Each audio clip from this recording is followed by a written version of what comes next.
നിർമ്മിത ബുദ്ധി സർഗാത്മകതയുടെ പ്രോമിത്തീസോ ദുശ്ശാസനോ ജയപ്രഭാഷ് മാതൃഭൂമിയാഴ്ച പതിപ്പിൽ നിന്ന്. ലോകത്തെ സൃഷ്ടിക്കുന്നത് മനസ്സുകൊണ്ടാണെന്നാണ് പണ്ഡിതമതം. എന്നാൽ ഇന്നത്തെ സാഹചര്യത്തിൽ ഇവിടെ ഒരു ചോദ്യം ഉയരുന്നു. ആരുടെ മനസ്സ്? നിർമ്മിത ബുദ്ധിയുടെയോ മനുഷ്യൻ്റെയോ? ചിന്തകനും എഴുത്തുകാരനുമായ എം ഗോവിന്ദൻ ഇത്തരമൊരു ചോദ്യം മുൻകൂട്ടി കണ്ടിരുന്നു എന്നറിയില്ല. എന്തായാലും മനുഷ്യനെയാണ് ഈ ചുമതല അദ്ദേഹം ഏൽപ്പിച്ചത്.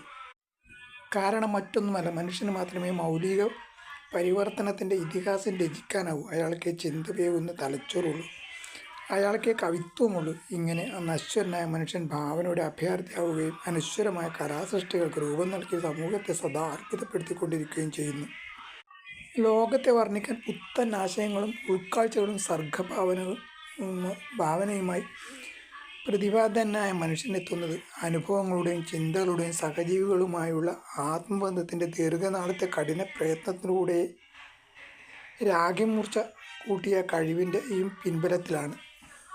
പലപ്പോഴും ഉദാത്തമായ രചനകൾ ഒരു ഉൾവിളിയോ തികച്ചും ആകസ്മികമായ ഒരു മിന്നൽപ്പിണരായോ ആകും അവയുടെ കർത്താക്കളെ തേടിയെത്തുന്നത്. പുരാതന തത്വചിന്തകർക്ക് ഇത് ദൈവദത്തമായ ഒരു പ്രചോദനമാണ്.